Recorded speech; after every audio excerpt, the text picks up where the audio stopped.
Shalom dan selamat pergantian hari bagi kita semua. Marilah kita mulai hari yang baru ini dengan merenungkan kebenaran firman Tuhan. Apakah teman-teman pernah merasakan mati listrik di malam hari? Gelap dan susah untuk melihat, bukan?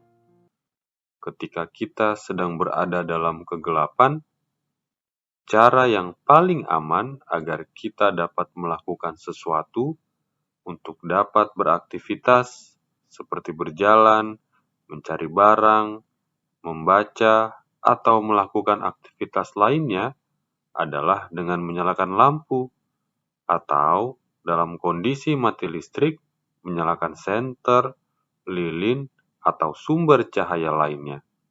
Dengan begitu, kita akan dapat melihat dengan lebih jelas sehingga terhindar dari risiko-risiko dan bahaya-bahaya seperti tersandung, jatuh, menabrak barang yang tidak terlihat, atau bahkan salah jalan.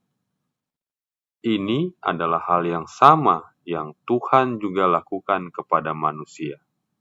Ketika manusia jatuh ke dalam dosa, saat Adam dan Hawa berbuat dosa pertama mereka, yaitu tidak menurut kepada perintah Tuhan, mereka jatuh ke dalam kegelapan. Mereka lari dan bersembunyi dari Tuhan. Mereka saling menyalahkan. Mereka tidak lagi serupa dan segambar dengan rupa Tuhan.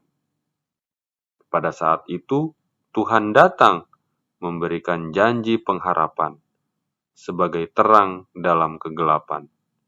Dimulai dari janji Tuhan di Taman Eden akan datangnya Dia yang meremukkan kepala ular itu, kepada kemah suci di padang gurun bagi bangsa Israel, hingga Yesus datang, mati, dan bangkit. Terang itu ada bersama-sama dengan kita manusia, untuk menunjukkan jalan kembali menuju rumah kita di surga. Oleh karena itu, sebagai orang-orang yang telah melihat terang, melihat Yesus, membaca firman-Nya, hendaklah kita juga seperti Musa ketika ia bertemu Tuhan. Kiranya wajah kita dipenuhi terang kemuliaan Tuhan, sehingga kita menjadi pembawa terang, penunjuk jalan bagi orang-orang di sekitar kita yang belum mendapatkan terang itu. Ayat kita pada petang hari ini dalam Filipi 2 ayat yang ke-15 mengatakan, supaya kamu tiada beraib dan tiada bernoda sebagai anak-anak Allah yang tidak bercela di tengah-tengah angkatan yang bengkok hatinya dan yang sesat ini, sehingga kamu bercahaya di antara mereka seperti bintang-bintang di dunia. Ayat ini mengingatkan masing-masing kita akan siapa diri kita sebenarnya, anak-anak Allah yang telah mengenal kebenaran, agar bercahaya melalui perubahan karakter kita yang merupakan hasil hubungan pribadi bersama dengan Tuhan dan hasil dari selalu berpegang pada firman Tuhan. Kutipan kita pada petang hari ini dari buku My Life Today halaman 8 paragraf 2 mengatakan, semakin pekat kegelapan yang menudungi, semakin bercahayalah terang iman Kristen dan teladan Kristen. Terang akan semakin terlihat di tempat yang gelap.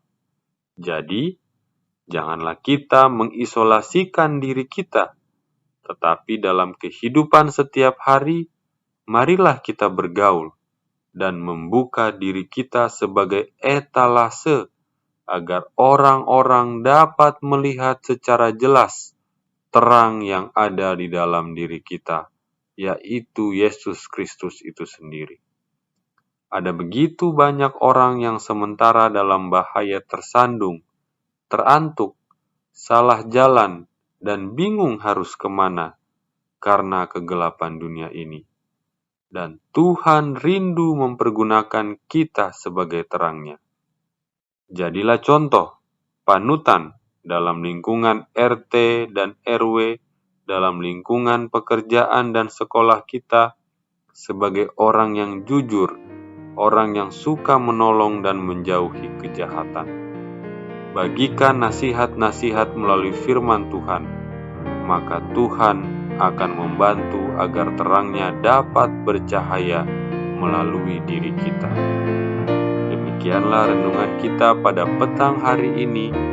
Selamat pergantian hari, dan Tuhan memberkati kita semua. Amin.